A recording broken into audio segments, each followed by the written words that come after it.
ആരാധന. കർത്താവേ സുഖപ്പെടുത്തണമേ കർത്താവേ. കർത്താവേ ഭാരങ്ങളെ എടുത്തു കളയണമേ കർത്താവേ. നാടിനെ സമാധാനപ്പെടുത്തണമേ കർത്താവേ. ആരാധന ആരാധന.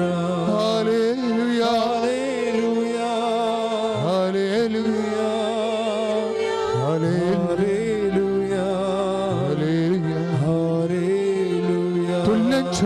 തുല്യം ചൊല്ലാൻ ആരുമില്ലേ അങ്ങെപ്പോലെ യേശുവേ.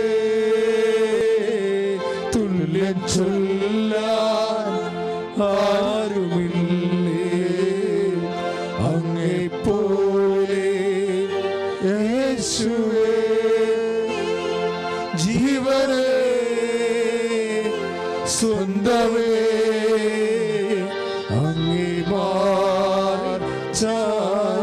ജീവനേ സ്വന്തമേ ജീവനേ സ്വന്തമേ അങ്ങേ ചാരുന്നു. ആരാധന ആരാധന ആരാധന ആരാധന ആരാധന. ഹല്ലേലൂയ ഹല്ലേലൂയ ഹല്ലേലൂയ ഹല്ലേലൂയ ഹല്ലേലൂയ. സ്തുതിക്കട്ടെ. ഹല്ലേലൂയ ഹല്ലേലൂയ. യേശുവേ ആരാധന. എല്ലാവരും ലോകത്തിലുള്ള എവിടെയെല്ലാം ഇരുന്നു കൊണ്ട് ആരെല്ലാം കർത്തൃസന്നിധിയിലായിരിക്കുന്നുവോ അവരെല്ലാം സ്തുതിക്കട്ടെ. കർത്താവിന്റെ വലിയ ശക്തി നമ്മളിലേക്ക് കടന്നു വരുന്ന ദൈവിക നിമിഷമാണ്.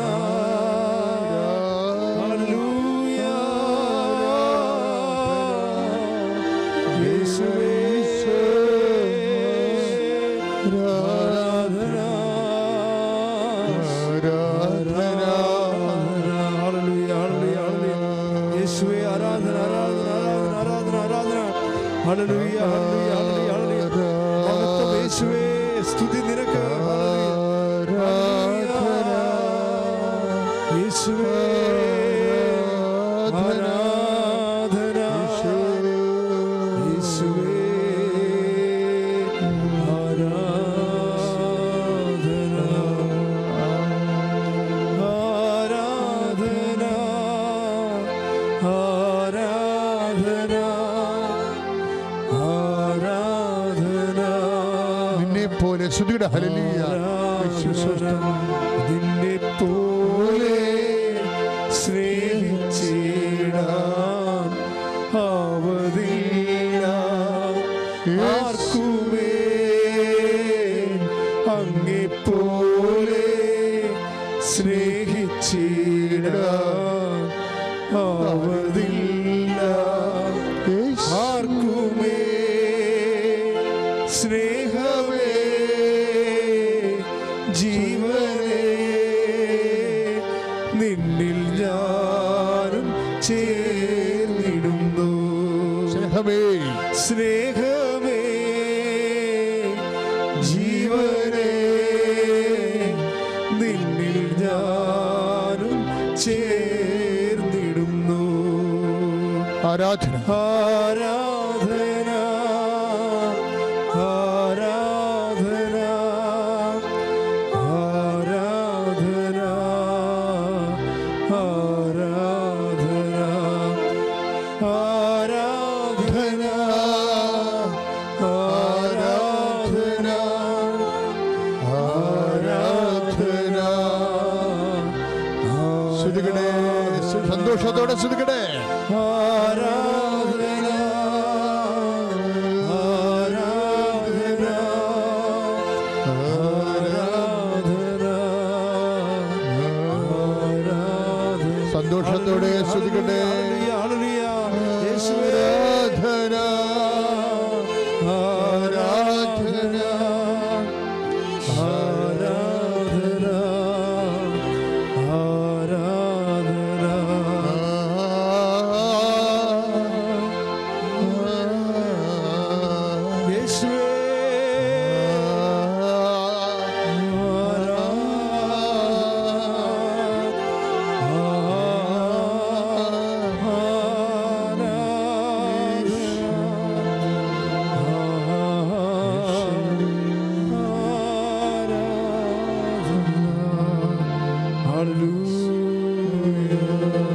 യേശുവേ യേശുവേ യേശുവേ ആരാധന.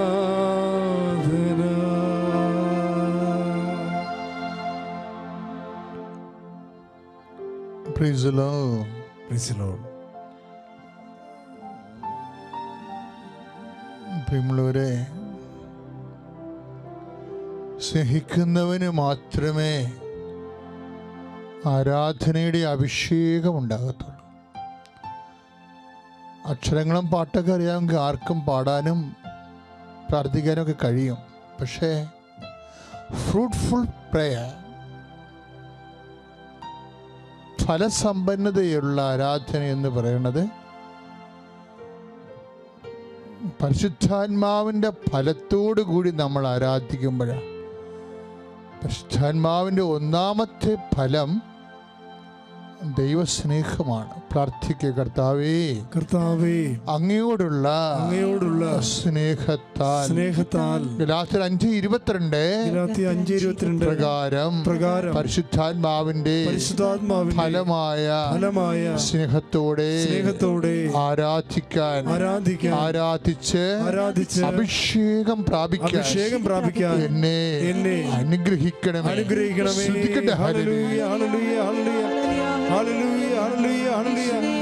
അങ്ങെപ്പോലെ സ്നേഹിച്ചിടാവതില്ല ആർക്കുമേ.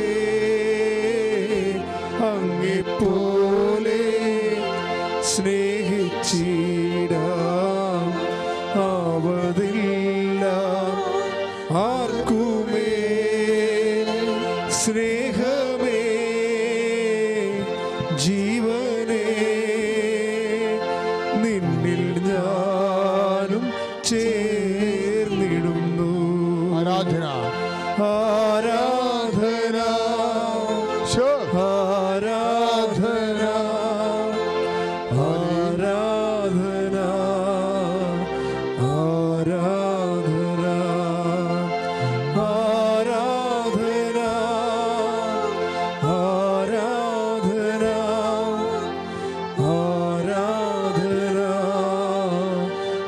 ആരാധന മക്കളെ, പരിശുദ്ധ അമ്മയോട് ചേർന്ന് പ്രാർത്ഥിക്കുക.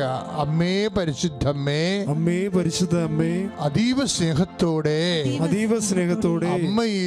അമ്മയിൽ ഈശോയോടുണ്ടായിരുന്ന അതേ സ്നേഹത്തോടെ ഈശോയെ ആരാധിക്കുവാൻ എന്നെ അഭിഷേകം ചെയ്യണമേ. സഹായിക്കണമേ.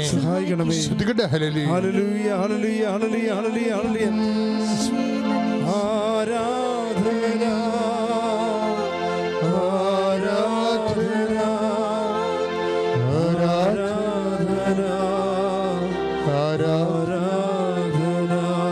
ഹല്ലേലൂയ ഹല്ലേലൂയ ഹല്ലേലൂയ ഹല്ലേലൂയ. അവനും ഈശോയ്ക്കും 1000 നന്ദി. എൻ്റെ പേര് സ്നേഹ. ഞാൻ കാസർഗോഡ് ജില്ലയിലെ വെള്ളരിക്കുണ്ട് ഇടവകയിൽ നിന്നാണ് വരുന്നത്. ഞാൻ ജർമ്മൻ പഠിക്കുന്ന ഒരു B2 സ്റ്റുഡൻ്റാണ്. ഞാൻ ആദ്യമായിട്ട് ഇവിടെ ഉടമ്പടി എടുക്കുന്നത് 2024 ഫെബ്രുവരി 17 ഉടമ്പടി എടുക്കാനുണ്ടായിരുന്ന കാരണം എനിക്ക് എക്സാം എഴുതാൻ വേണ്ടിയിട്ട് നമുക്ക് പ്രൂഫായിട്ട് ആധാർ കാർഡോ പാസ്പോർട്ടോ അങ്ങനെ എന്തെങ്കിലും വേണം. അപ്പോൾ പാസ്പോർട്ടിന് ഞാൻ എൻ്റെ ഇൻസ്റ്റിറ്റ്യൂഷനിൽ നിന്ന് തന്നെ അപ്ലൈ ചെയ്തപ്പം അവർ പറഞ്ഞു എൻ്റെ ആധാർ കാർഡിൽ മിസ്റ്റേക്ക് ഉണ്ട്, അപ്പോൾ അതുകൊണ്ട് അത് ചെയ്യാൻ പറ്റില്ല എന്ന് പറഞ്ഞു. അപ്പോൾ ഞാൻ ആദ്യം ആധാർ തിരുത്താൻ വേണ്ടിയിട്ട് കൊടുത്തപ്പം അവർ കുറേ തടസ്സങ്ങൾ പറഞ്ഞു. ഇതിങ്ങനെ പറ്റില്ല, ഇങ്ങനെയാണ്, അങ്ങനെ കുറേ തടസ്സങ്ങൾ പറഞ്ഞു. അപ്പം ഞാൻ നവംബറിലായിരുന്നു കൊടുത്തത്. ഫെബ്രുവരി ആയിട്ടും എൻ്റെ കയ്യിൽ ഒരു തീരുമാനം ഉണ്ടായില്ല. അപ്പോൾ അങ്ങനെ ഇരിക്കുകയാണ് ഒരു ദിവസം അമ്മ എന്നോട് പറയുന്നത്, നീ ഉടമ്പടി എടുക്കുക, എന്നിട്ട് നമുക്ക് വീട്ടിൽ നിന്ന് തന്നെ അപ്ലൈ ചെയ്യാമെന്ന് പറഞ്ഞു. അങ്ങനെ ഞാൻ ഫെബ്രുവരി 17 ഇവിടെ വന്ന് ഉടമ്പടി എടുത്തു. ഉടമ്പടി എടുക്കുന്ന സമയത്ത് തന്നെ എനിക്ക് സുഗന്ധാഭിഷേകം കിട്ടിയിട്ടുണ്ടായിരുന്നു. പിന്നെ പരിശുദ്ധ അമ്മേനെ വഹിക്കാനുള്ള ഭാഗ്യവും കിട്ടിയായിരുന്നു എനിക്ക്. അങ്ങനെ ഞാനിവിടെ ചാപ്പലിൻ്റെ ഫ്രണ്ടിൽ പ്രദക്ഷിണം വന്ന ചാപ്പലിൻ്റെ ഫ്രണ്ടിൽ നിൽക്കുമ്പം അമ്മ എന്നെ നോക്കി കരയുന്നുണ്ടായിരുന്നു. അപ്പോൾ എനിക്ക് ആദ്യം അതെന്താണെന്ന് മനസ്സിലായില്ല. അപ്പം അങ്ങനെ ഞാൻ നിയോഗങ്ങളെല്ലാം സമർപ്പിച്ച് പുറത്തിറങ്ങി എൻ്റെ ഫോൺ സ്വിച്ച് ഓൺ ആക്കിയപ്പം എനിക്ക് ആദ്യം വന്ന മെസ്സേജ് എൻ്റെ ആധാർ കാർഡ് റിജക്റ്റഡ് ആയി എന്ന് വന്നതായിരുന്നു. അപ്പം എനിക്ക് അങ്ങനെ വരണമായിരുന്നു, അല്ലെങ്കിൽ ഞാനിപ്പം വീട്ടിൽ പോയി അത് അപ്ലൈ ചെയ്യുന്നതിൽ ഒരു കാര്യം ഉണ്ടാവില്ല. അപ്പോൾ അങ്ങനെ ഞാൻ പുറത്തിറങ്ങി ഞാൻ അമ്മേനോട് ചോദിച്ചു, അമ്മ എന്തിനാ കരഞ്ഞെന്ന് ചോദിച്ചു. അപ്പോൾ അമ്മ എന്നോട് പറഞ്ഞു, അമ്മ ഒരു സ്വപ്നം കണ്ടായിരുന്നു, ഞാൻ ദിവ്യകാരുണ്യ ചാപ്പലിൻ്റെ ഫ്രണ്ടിൽ പരിശുദ്ധ അമ്മേനെയും പിടിച്ചുകൊണ്ട് നിൽക്കുന്നതായിട്ട് അമ്മ സ്വപ്നം കണ്ടു. അപ്പോൾ അതിൽ പ്രകാരമാണ് അമ്മ എന്നോട് ഉടമ്പടി എടുക്കണമെന്ന് പറഞ്ഞത്. അങ്ങനെ ഞാൻ വീട്ടിൽ പോയി ആധാർ കാർഡിന് ഞാൻ അപ്ലൈ ചെയ്തു. പിന്നീട് എനിക്കൊരു തടസ്സവും ഉണ്ടായിരുന്നില്ല. ഞാൻ പരിശുദ്ധ അമ്മേനോട് ഞാൻ നിയോഗത്തിൽ വച്ചിരുന്നത് എനിക്ക് എൻ്റെ എക്സാമിന് മുന്നേ എൻ്റെ കയ്യിൽ പാസ്പോർട്ടും ആധാറും കിട്ടണം എന്നായിരുന്നു. എൻ്റെ എക്സാം മാർച്ച് 20-നായിരുന്നു, ബുധനാഴ്ച. ഞായറാഴ്ച ആയപ്പോഴത്തേക്കും എനിക്ക് എൻ്റെ കയ്യിൽ പാസ്പോർട്ടും ആധാർ കാർഡും കിട്ടി. അത് കഴിഞ്ഞിട്ട് ഞാൻ എൻ്റെ എക്സാമിന് പോയി. എക്സാം എനിക്ക് ബാംഗ്ലൂർ വെച്ചിട്ടായിരുന്നു. അപ്പോൾ 4 മൊഡ്യൂൾസും ഞാൻ ഡേറ്റ് എടുത്തിട്ടുണ്ടായിരുന്നു. അപ്പം ആദ്യം റീഡിംഗ് ആയിരുന്നു. അപ്പോൾ റീഡിങ്ങിൽ ഞാൻ ഓരോ പേജും ഞാൻ സ്റ്റാർട്ട് ചെയ്യുന്നതിന് മുന്നേ വിശ്വാസപ്രമാണം ചൊല്ലി കുരിശ് വരച്ചിട്ടായിരുന്നു ഞാൻ ആൻസേഴ്സൊക്കെ അറ്റംപ്റ്റ് ചെയ്തിരുന്നത്. പക്ഷേ എനിക്ക് ആദ്യത്തെ 3 മൊഡ്യൂളും നല്ല ടഫായിരുന്നു. അപ്പം ലാസ്റ്റത്തെ മൊഡ്യൂൾ ആയപ്പോഴത്തേക്ക് ഞാൻ മാതാവിനോട് പറഞ്ഞു, മാതാവ് എനിക്ക് 3ഉം നല്ല ടഫായിരുന്നു, ഇതിലെങ്കിലും എനിക്ക് അമ്മയുടെ പ്രസൻസ് ഒന്ന് എന്നെ അറിയിക്കാമോ എന്ന് ചോദിച്ച് ഞാൻ പ്രാർത്ഥിച്ചു. അങ്ങനെ സ്പീക്കിങ്ങിന് കയറുന്ന ടൈമിൽ ഞങ്ങളുടെ ടൈം അവിടെ പബ്ലിഷ് ചെയ്തിട്ടുണ്ടായിരുന്നു. നോക്കുമ്പോൾ എൻ്റെ ടൈം ഉച്ചകഴിഞ്ഞ് 2:20-നും 2:40-നും ഇടയിലാണ്. ഇത് ഞാൻ പരിശുദ്ധ അമ്മയോട് നേരത്തെ ചോദിച്ചു വെച്ച സമയമായിരുന്നു, എനിക്ക് എൻ്റെ സ്പീക്കിങ് തരുവാണെങ്കിൽ അമ്മയുടെ പ്രത്യക്ഷീകരണ സമയത്ത് തന്നെ തരണം എന്നുള്ളത്. അത് കഴിഞ്ഞ് എൻ്റെ പാർട്ട്ണറുടെ പേരാണെങ്കിൽ മേരി എന്നുമായിരുന്നു. അങ്ങനെ ഞാൻ എക്സാം അറ്റൻഡ് ചെയ്തു. എക്സാമിന് പോകുമ്പോൾ നമുക്ക് നോർമലി ഒരു ഡിസ്കഷൻ്റെ ടോപ്പിക്കും 2 പ്രസൻറ്റേഷൻ്റെ ടോപ്പിക്കുമാണ് കിട്ടാറുള്ളത്. പക്ഷേ എനിക്കിതിൻ്റെ ഡബിളായിരുന്നു, 2 ഡിസ്കഷനും 4 പ്രസൻറ്റേഷൻ്റെ ടോപ്പിക്കും കിട്ടി.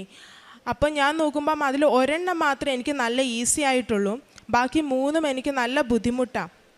അപ്പോൾ അവിടെയും ഞാൻ മാതാവിനോട് ഞാൻ പ്രാർത്ഥിച്ചു, മാതാവ് എനിക്ക് ഈസി ആയിട്ടുള്ള ടോപ്പിക്ക് മാത്രമേ തരാവുള്ളൂ എന്ന്. അപ്പോൾ അതുപോലെ തന്നെ ഞാൻ ആഗ്രഹിച്ച ടോപ്പിക്ക് തന്നെയായിരുന്നു എനിക്ക് സ്പീക്കിങ്ങിന് കിട്ടിയത്. ബാംഗ്ലൂർ ആയതുകൊണ്ട് തന്നെ നമുക്ക് 2 ദിവസത്തിനുള്ളിൽ റിസൾട്ട് കിട്ടും. എനിക്ക് റിസൾട്ട് വന്നു. 4 മൊഡ്യൂൾസിൽ എനിക്ക് റീഡിങ്ങും സ്പീക്കിങ്ങും ഞാൻ ജയിച്ചു. എനിക്ക് 2 മൊഡ്യൂൾ കിട്ടിയില്ല. പിന്നെ ഞാൻ ജൂണിലായിരുന്നു പിന്നെ ബാക്കി 2 മൊഡ്യൂളിനും കൂടെ ഡേറ്റ് എടുത്തത്. അപ്പോൾ അതിന് മുന്നേ എനിക്ക് പുതുക്കാനുള്ള സമയമായിട്ടുണ്ടായിരുന്നു. അങ്ങനെ ഞാനിവിടെ വന്ന് പുതുക്കി. 2ാമതും എനിക്ക് പരിശുദ്ധ അമ്മേനെ വഹിക്കാനുള്ള ഭാഗ്യം കിട്ടി. അപ്പോൾ അന്ന് ഞാൻ ഇവിടുന്ന് പോകുന്നതിന് മുന്നേ 4ാമത്തെ നിയോഗമായിട്ട് വച്ചിട്ടുണ്ടായിരുന്നത് എനിക്ക് ഒരു ജർമ്മൻ ട്യൂട്ടറായിട്ട് വർക്ക് ചെയ്യാൻ സാധിക്കണം എന്ന് പറഞ്ഞ് ഞാൻ വച്ചിട്ടുണ്ടായിരുന്നു. ഞാൻ ഉടമ്പടി പുതുക്കി ഒരാഴ്ചയ്ക്കുള്ളിൽ ഞാൻ CV ഇതിനു മുന്നേ നേരത്തെ കുറേ സ്ഥലത്ത് കൊടുത്തായിരുന്നു, പക്ഷെ എവിടുന്ന് എന്നെ വിളിച്ചിട്ടുണ്ടായിരുന്നില്ല. അപ്പോൾ ഉടമ്പടി പുതുക്കി 1 വീക്കിനുള്ളിൽ എന്നെ ഒരു ഇൻസ്റ്റിറ്റ്യൂഷനിൽ നിന്ന് വിളിക്കുകയും ഇൻ്റർവ്യൂ അറ്റൻഡ് ചെയ്തു. ഞാൻ പാസ്സായി. അങ്ങനെ ഞാനിപ്പം കറൻ്റ്ലി വർക്ക് ചെയ്തുകൊണ്ടിരിക്കുകയാണ്.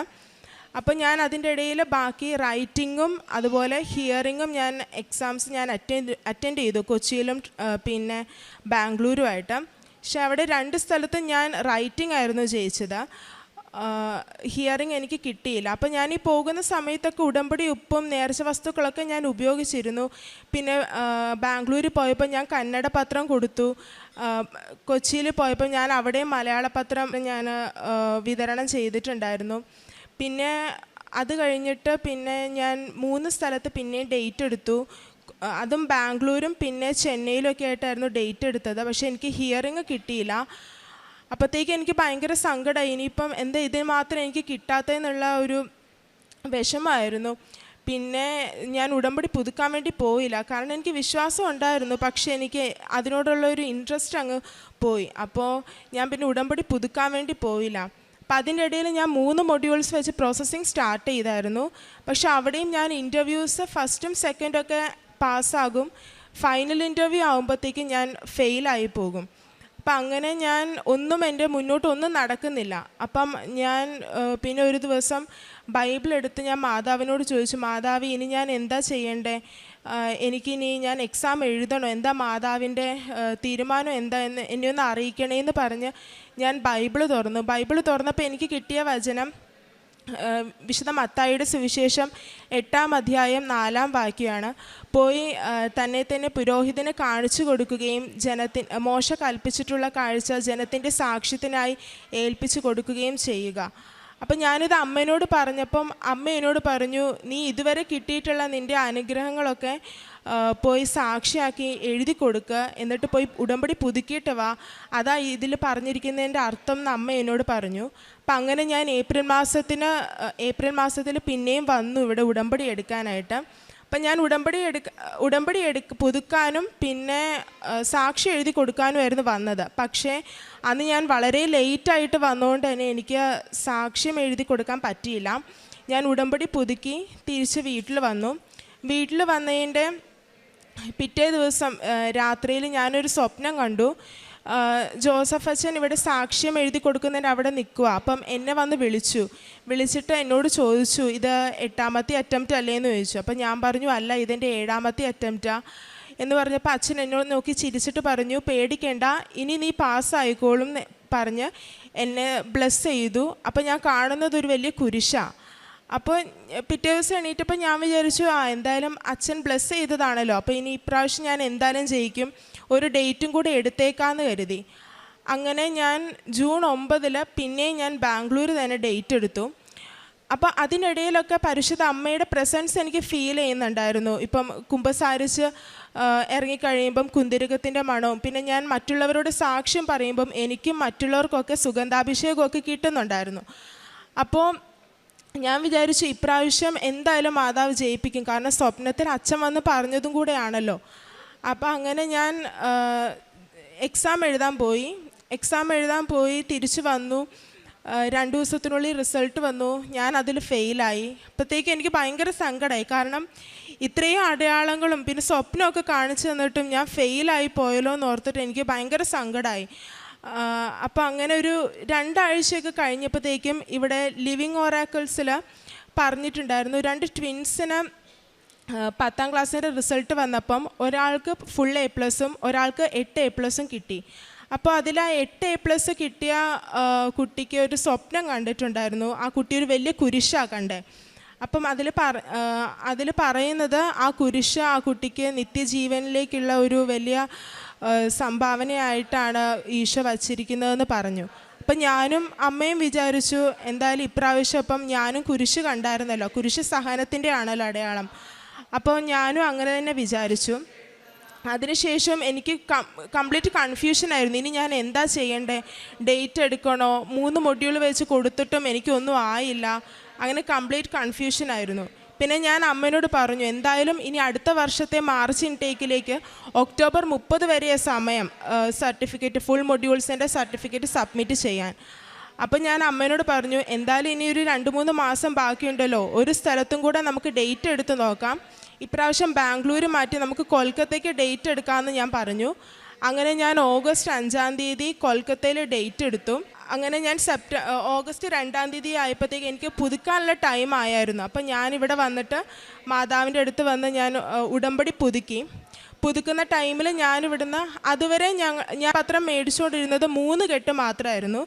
പക്ഷേ എപ്പോഴും ജോസഫ് അച്ഛൻ പറയും, അനുഗ്രഹങ്ങളെല്ലാം അടങ്ങിയിരിക്കുന്നത് പ്രേക്ഷിത പ്രവർത്തനത്തിലൂടെയാണെന്ന് പറയും. അപ്പോൾ അമ്മ എന്നോട് പറഞ്ഞു, നീ ഇപ്രാവശ്യം പോകുമ്പോൾ 10 കെട്ട് പത്രം കൊണ്ട് പോയാൽ മതി എന്ന് പറഞ്ഞു. അപ്പോൾ അങ്ങനെ ഞാൻ ഇവിടെ വന്ന് 10 കെട്ട് പത്രമായിട്ടാണ് ഞാൻ കൃപാസനത്തിൽ നിന്ന് ഇറങ്ങിയത്. ആദ്യമായിട്ടാണ് ഞാൻ ഒറ്റയ്ക്ക് ട്രാവൽ ചെയ്യുന്നത്, എൻ്റെ ലൈഫിൽ ഫസ്റ്റ് ടൈമാണ്. അപ്പം അതിൻ്റേതായിട്ടുള്ള ടെൻഷനും ഉണ്ട്. അപ്പം ഞാൻ മാതാവിനെ മുറുക്കെ പിടിച്ചു. ഞാൻ ഇവിടുന്ന് ആലപ്പുഴ റെയിൽവേ സ്റ്റേഷനിലും ആലപ്പുഴ ബസ് സ്റ്റാൻഡിലും ഓട്ടോ സ്റ്റാൻഡിലൊക്കെ പോയി കടകളിലൊക്കെ പോയി ഞാൻ പത്രം കൊടുത്തു. അന്ന് ഞാൻ 10 കെട്ട് പത്രം പറഞ്ഞെങ്കിലും ആക്സിഡൻ്റലി എനിക്ക് 13 കെട്ട് പത്രമായിരുന്നു എൻ്റെ കയ്യിലുണ്ടായിരുന്നത്. അപ്പം ഞാൻ ഇവിടുന്ന് പോയപ്പം 6 കെട്ട് പത്രം ഞാൻ കൊണ്ടുപോയി കൊടുത്തു, എല്ലാവർക്കും കൊണ്ടുപോയി കൊടുത്തു. അത് കഴിഞ്ഞ് ഞാൻ എക്സാമിന് പോയി. എക്സാമിൻ്റെ അന്ന് എനിക്ക് പതിവില്ലാത്ത ടെൻഷനായിരുന്നു. ഇതുവരെ എനിക്ക് അത്രയും ടെൻഷൻ ഉണ്ടായില്ല, പതിവില്ലാത്ത ടെൻഷനായിരുന്നു. അങ്ങനെ ഞാൻ എക്സാം എഴുതി. എക്സാമിന് അറ്റൻഡ് ചെയ്തപ്പോഴും എനിക്കൊന്നും മനസ്സിലാവുന്നില്ല, അവർ പറയുന്നത് ഒന്നും എനിക്ക് മനസ്സിലായില്ല. എക്സാം എഴുതി കഴിഞ്ഞ് ഞാൻ തിരിച്ച് വീട്ടിലെത്തി. വീട്ടിലെത്തി ഞങ്ങൾക്ക് 1 മാസം എടുക്കും കൊൽക്കത്തയുടെ റിസൾട്ട് വരാൻ. ആ 1 മാസം ഞാൻ കരയാത്ത ഒരു ദിവസം പോലും ഉണ്ടായിരുന്നില്ല. എല്ലാ ദിവസവും രാത്രിയിലും പകലൊക്കെ ഞാൻ കരയുമായിരുന്നു. മാതാവ് ഇപ്രാവശ്യം എന്നെ ജയിപ്പിക്കണേ. ഇനി എനിക്കറിയത്തില്ല എന്താ ചെയ്യേണ്ടതെന്ന്, ഒരു വഴി എൻ്റെ മുന്നിലില്ല. അതുകൊണ്ട് ഇപ്രാവശ്യം എന്നെ ജയിപ്പിക്കാതെ വിടല്ലേ എന്ന് പറഞ്ഞ് ഞാൻ പ്രാർത്ഥിച്ചു. അതിൻ്റെ ഇടയിൽ ഞാൻ പിന്നെയും സ്വപ്നം കാണുക പത്രം കൊടുക്കുന്നതായിട്ട്. അപ്പം ഞാൻ പിന്നെയും അമ്മ ഒരു 3 കെട്ട് പത്രവും ഞാനൊരു 4 കെട്ട് പത്രവും കൂടെ പിന്നെയും മേടിച്ചു. എന്നിട്ട് ഓഗസ്റ്റ് 15-ാം തീയതി മാതാവിൻ്റെ സ്വർഗാരോപണ തിരുനാളിൻ്റെ അന്ന് ഞങ്ങൾ പത്രം കൊണ്ടുപോയി കൊടുത്തു. ടൗണിൽ ഇറങ്ങി. അത് കഴിഞ്ഞിട്ട് കാഞ്ഞങ്ങാട് കൊണ്ടുപോയി കൊടുത്തു. ചെറുപുഴയിലൊക്കെ ഞങ്ങൾ പത്രം കൊണ്ടുപോയി വിതറി കൊടുത്തു. അതിനുശേഷം സെപ്റ്റംബർ 2-ാം തീയതി അതിൻ്റെ ഇടയിൽ ഞാൻ എക്സാം എഴുതി പിറ്റേ ആഴ്ചത്തെ ഉടമ്പടി ധ്യാനത്തിൽ അച്ഛൻ പറഞ്ഞായിരുന്നു 44 ദിവസത്തിനുള്ളിൽ നിങ്ങൾ ഏറ്റവും കൂടുതൽ ആഗ്രഹിക്കുന്ന ഒരു കാര്യം നിങ്ങൾക്ക് മാതാവ് സാധിച്ചു തരും എന്ന് അച്ഛൻ പറഞ്ഞിട്ടുണ്ടായിരുന്നു. ഞാൻ അതിൽ പൂർണ്ണമായിട്ടും വിശ്വസിച്ചു. അതിനുശേഷം ഒരു ഉടമ്പടി ധ്യാനത്തിൽ ഞാൻ മാതാവിൻ്റെ മുന്നിൽ 2 പേപ്പറിൽ ജയിക്കില്ല എന്ന് പറഞ്ഞ് ഞാൻ എഴുതി. അപ്പം ഞാൻ മാതാവിനോട് പറഞ്ഞു, മാതാവ് ഞാൻ ഇതിലൊന്നെടുക്കും, അതായിരിക്കണം എൻ്റെ റിസൾട്ട് എന്ന് പറഞ്ഞ് ഞാൻ എടുത്തു. അപ്പം അതിൽ ജയിക്കും തന്നെയായിരുന്നു. ഞാനത് മടക്കി മാതാവിൻ്റെ കയ്യിലേക്ക് തന്നെ ഞാൻ വച്ചു കൊടുത്തു. അങ്ങനെ സെപ്റ്റംബർ 2-ാം തീയതി ഒരു ഉച്ച സമയം 2:30 ആയപ്പോഴത്തേക്കും എൻ്റെ റിസൾട്ട് വന്നു. റിസൾട്ട് വന്നപ്പോഴത്തേക്ക് എനിക്ക് ഭയങ്കര ടെൻഷനാണ്. ഞാൻ കിടന്ന് കരഞ്ഞുകൊണ്ടിരിക്കുക. വീട്ടിൽ ആരുമില്ല. അപ്പം ഞാൻ ഭയങ്കര കരച്ചില്ല. എനിക്ക് റിസൾട്ട് നോക്കാൻ ഭയങ്കര പേടിയാണ്. കഴിഞ്ഞ 7 തവണ ഞാൻ ഈ ഹിയറിങ്ങിൻ്റെ റിസൾട്ട് നോക്കുമ്പോൾ ഞാൻ ഫെയിൽഡ് എന്നാണ് കാണിച്ചത്. ഇപ്രാവശ്യം കൂടെ തോറ്റിട്ടുണ്ടെങ്കിൽ ഞാൻ തകർന്നു പോകും. അതുകൊണ്ട് എന്നെ ജയിപ്പിക്കല മാതാവ്. തോറ്റ റിസൾട്ടാണെങ്കിൽ എനിക്ക് കാണണ്ടെന്ന് പറഞ്ഞിട്ട് തന്നെയാണ് ഞാൻ മാതാവിൻ്റെ അടുത്ത് മുട്ടുകുത്തി നിന്നത്. എന്നിട്ട് ഞാൻ 2 മെഴുകുതിരിയും കത്തിച്ച് വെച്ച് ഞാൻ കരഞ്ഞുകൊണ്ടിരിക്കുക, മാതാവ് എന്നെ ജയിപ്പിക്കണേന്ന് പറഞ്ഞ്. അന്നേരം മാതാവ് എൻ്റെ അടുത്ത് വന്ന് പറയുന്നത് പോലെ എനിക്ക് തോന്നി, നീ ഇങ്ങനെ കരയല്ലേ, നീ ആദ്യം റിസൾട്ടൊന്ന് എടുത്ത് നോക്കിക്കേ എന്ന് മാതാവ് എന്നെ അങ്ങനെ പറയുന്നുണ്ടായിരുന്നു. അപ്പം അങ്ങനെ ഞാൻ ബൈബിള് തുറന്നപ്പോൾ എനിക്ക് കിട്ടിയ വചനം, ഭയപ്പെടേണ്ട, ഞാൻ നിന്നെ രക്ഷിച്ചിരിക്കുന്നു, നിന്നെ പേര് ചൊല്ലി വിളിച്ചിരിക്കുന്നു, നീ എൻ്റേതാണെന്ന് പറയുന്ന വചനം കൂടിയായിരുന്നു കിട്ടിയത്. അങ്ങനെ ഞാൻ റിസൾട്ട് തുറന്നു നോക്കി. എനിക്ക് 100-ൽ 77 മാർക്ക് നൽകിയിട്ടാണ് മാതാവ് എന്നെ ജയിപ്പിച്ചത്. അതിന് മുന്നേ വരെ ഞാൻ എക്സാം എഴുതിയപ്പോഴൊക്കെ എനിക്ക് 100-ൽ 30, 100-ൽ 42 മാർക്ക് കിട്ടി. എനിക്ക് 77 മാർക്ക് നൽകി പരിശുദ്ധ അമ്മ എന്നെ ജയിപ്പിച്ചു. ഇത് എൻ്റെ കഴിവ് കൊണ്ടല്ല, പരിശുദ്ധ അമ്മ തന്നെ നൽകിയ മാർക്ക് തന്നെയാണ്. ഇതാണ് എൻ്റെ സാക്ഷ്യം. ഇനി എനിക്ക് 4 വർഷമായിട്ട് എനിക്ക് അലർജി ഉണ്ടായിരുന്നു, ഫുഡ് അലർജി ഉണ്ടായിരുന്നു. എനിക്ക് ബീഫും പന്നിയൊക്കെ കഴിക്കുമ്പം നല്ല രീതിയിൽ ബ്രീത്തിങ് പ്രോബ്ലം വരാറുണ്ട്. അപ്പോൾ അമ്മയായിരുന്നു എനിക്ക് ആദ്യം ഉടമ്പടി വസ്തുക്കൾ എനിക്ക് തന്നിട്ടുണ്ടായിരുന്നത്.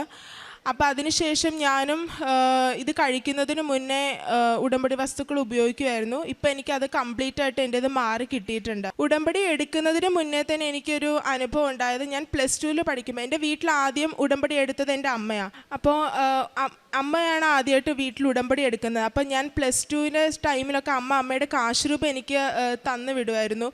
അപ്പോൾ ഉടമ്പടി കെമിസ്ട്രി എക്സാമിൻ്റെ ടൈമിൽ, പ്രാക്ടിക്കൽ എക്സാമിൻ്റെ ടൈമിൽ എനിക്കൊരു കൺഫ്യൂഷൻ ഉണ്ടായിരുന്നു, ഇത് ഏത് ആൻസർ. കാരണം എനിക്ക് എക്സ്പെരിമെൻറ്റ് ചെയ്തിട്ട് കറക്റ്റ് ആൻസർ കിട്ടിയിട്ടുണ്ടായിരുന്നില്ല. അപ്പോൾ എനിക്ക് ഡൗട്ടായിരുന്നു ഇത് തന്നെയാണോ ആൻസർ എന്നുള്ളത്.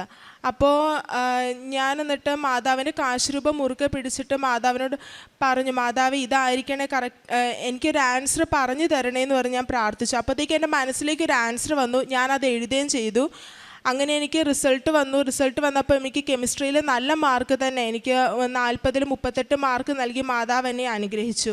പിന്നെ ബാക്കി അനുഗ്രഹങ്ങൾ പറഞ്ഞ് ഞാൻ അമ്മയ്ക്ക് കൊടുക്കും. 7 തവണ മോള് തോറ്റപ്പോൾ 8ാമത്തെ തവണത്തെ പരീക്ഷയുടെ സമയത്ത് ഞാൻ പ്രാർത്ഥിച്ചത് അവളുടെ വിശ്വാസം കാത്തു സൂക്ഷിക്കണേ മാതാവെന്ന് മാത്രമായിരുന്നു. മാതാവ് ഏതായാലും അത് സാധിച്ചു തന്നു. പിന്നെ വിശേഷവിധിയായിട്ട് ഞാൻ എന്താണ് ചെയ്യുന്നത് എപ്പോഴും അച്ഛനിങ്ങനെ ചോദിക്കുമ്പോൾ എനിക്ക് എപ്പോഴും മനസ്സിലൊരു ഇതുണ്ടായിരുന്നു, എന്താണ് ചെയ്യാൻ പറ്റുകയെന്ന്. അപ്പോൾ ഞാനിങ്ങനെ വിശുദ്ധ കുർബാനയുടെ ഇടയ്ക്ക് ഇങ്ങനെ ഈശോയോട് എപ്പോഴും ഞാൻ ചോദിക്കും, എന്താ മാതാവേ ഞാൻ ചെയ്യേണ്ടതെന്ന്. അപ്പോൾ എനിക്ക് മാതാവ് ഒരു ബോധ്യം തന്നു, ജപമാല കിട്ടി നീ എല്ലാവർക്കും കൊടുക്കുന്ന അങ്ങനെ ഒരു ഇതൊന്നും. എനിക്ക് പക്ഷേ ജപമാല കെട്ടാനോ ഒന്നും എനിക്കറിയത്തില്ല. ഞാൻ യൂട്യൂബിൽ നോക്കി പഠിച്ച ഗൂഗിൾ മറ്റേ ഓൺലൈൻ വഴി ഞാൻ ബീഡ്സും ത്രെഡൊക്കെ ഞാൻ ഓർഡർ ചെയ്ത് ജപമാല കെട്ടി എല്ലാവരോടും ജപമാല മാസം വരുന്ന ജപമാല പ്രാർത്ഥിക്കണം എന്ന് പറഞ്ഞ് സ്കൂളിൻ്റെ അടുത്തുള്ള പിള്ളേർക്കും ബാക്കി എല്ലാവർക്കും ഞാൻ ജപമാല കെട്ടി എല്ലാവർക്കും വിതരണം ചെയ്ത് അങ്ങനെ ചെയ്തു പോന്നു. ഇപ്പോൾ ഈ റിസൾട്ട് അറിയുന്ന ആ സമയത്ത് ഞാനും മോളും കൂടെ 20 കെട്ട് പത്രമാണ് എല്ലാവർക്കും കൊടുത്ത് അനുഭവങ്ങൾ പറഞ്ഞ് ഞാൻ കൊടുത്തത്. പിന്നെ എനിക്ക് ന്യൂറോപ്പതിക് പെയിൻ ഉണ്ടായിരുന്നു. എനിക്ക് ഒരു ഡിസ്ക് ബൾജ് ചെയ്തിട്ടുള്ള ന്യൂറോപ്പതിക് പെയിൻ ഉണ്ടായിരുന്നു. അപ്പോൾ അത് മാതാവിൻ്റെ ഉപ്പും തൈലവും എല്ലാം ഉപയോഗിച്ച് എനിക്കിപ്പോൾ അത് പൂർണ്ണമായി മാറിയെന്ന് പറയുന്നില്ല, എന്നാലും കുറേയൊക്കെ എനിക്ക് മാറ്റം വന്നു. ഇപ്പോൾ ഞാൻ ജപമാലയൊക്കെ മുട്ടുകുത്തിച്ചല്ല, അല്ലെങ്കിൽ എനിക്ക് ഒരു 10 മിനിറ്റ് പോലും എനിക്ക് മുട്ടുകുത്താൻ പറ്റുന്നുണ്ടായിരുന്നില്ല. മുട്ടുകുത്തിയാലോ എനിക്കൊരു 1-2 ആഴ്ചത്തേക്ക് ആ വേദന നിലനിൽക്കുമായിരുന്നു. ഇപ്പോൾ അതെനിക്ക് ഒരു 3/4 ഭാഗം എനിക്കത് മാറി തന്നിട്ടുണ്ട്. പിന്നെ വിശുദ്ധ കുർബാനയിലൊക്കെ എന്നും സജീവമായിട്ട് പങ്കെടുക്കാനും നല്ല കുമ്പസാരം നടത്താനും എല്ലാം എനിക്ക് സാധിക്കുന്നുണ്ട്. ഈശോയ്ക്കും മാതാവിനും 1000 നന്ദി. പിന്നെ കാരുണ്യ പ്രവൃത്തിയായിട്ട് ഞങ്ങൾ ചെയ്തത്, ഞങ്ങൾ കാഞ്ഞങ്ങാട് പോയിട്ട് ഭക്ഷണം ഉണ്ടാക്കി അവിടെ വഴിയിലൊക്കെ ഇരിക്കുന്നവർക്കൊക്കെ കൊണ്ടുപോയി കൊടുക്കുമായിരുന്നു ഞായറാഴ്ചകളിൽ. അതുപോലെ തന്നെ ഞാനും അമ്മയും കൂടെ ഞങ്ങളുടെ വീടിനടുത്തൊരു ഓൾഡ് ഏജ് ഹോം ഉണ്ട്. അപ്പോൾ അവിടെയുള്ള അമ്മച്ചിമാർക്ക് ആവശ്യമുള്ള സാധനങ്ങൾ കൊടുക്കുകയും അവരോട് കുറേ നേരം സംസാരിച്ചിരിക്കുകയും അവർക്ക് ബൈബിള് വായിച്ചു കൊടുക്കുകയും സാക്ഷ്യങ്ങൾ കേൾപ്പിച്ചു കൊടുക്കുകയും അങ്ങനത്തെ കാര്യങ്ങളൊക്കെ ഞാനും അമ്മയും കൂടെ ചെയ്യുമായിരുന്നു. പിന്നെ ആത്മീയമായിട്ട് ഉണ്ടായ വളർച്ച, ഞാൻ ആദ്യമൊക്കെ ഞാൻ കുമ്പസാരിച്ചുകൊണ്ടിരുന്നത് 2 മാസം 3 മാസമൊക്കെ കൂടുമ്പോഴായിരുന്നു. പക്ഷേ ഇപ്പം ഞാൻ എല്ലാ ആഴ്ചയിലും ഞാൻ പോയി കുമ്പസാരിക്കും. പിന്നെ ആദ്യമൊക്കെ എനിക്ക് ബൈബിള് വായിക്കാനൊക്കെ നല്ല മടിയായിരുന്നു. പക്ഷേ ഇപ്പം അതൊക്കെ മാറി ഞാനിപ്പോൾ ബൈബിളൊക്കെ വായിക്കും. സമയം കിട്ടുമ്പോഴൊക്കെ ഞാൻ ബൈബിള് വായിക്കും. പിന്നെ ജീവിതത്തിൽ പിന്നെ എനിക്ക് ദേഷ്യം, എനിക്ക് അത്യാവശ്യം വീട്ടിലുള്ളവരോട് എനിക്ക് കുറച്ച് ദേഷ്യമൊക്കെ ഉണ്ടായിരുന്നു. എനിക്ക് പെട്ടെന്ന് ഞാൻ ഇതാവും. പക്ഷേ ഇപ്പം എനിക്ക് അതൊക്കെ കുറഞ്ഞിട്ടുണ്ട്. ഞാൻ അങ്ങനെ ദേഷ്യപ്പെടാറൊന്നുമില്ല. എനിക്ക് ഇത്രയും അനുഗ്രഹങ്ങൾ തന്ന പരിശുദ്ധ അമ്മയ്ക്കും എൻ്റെ ഈശോയ്ക്കും 1000 നന്ദി പറയുന്നു.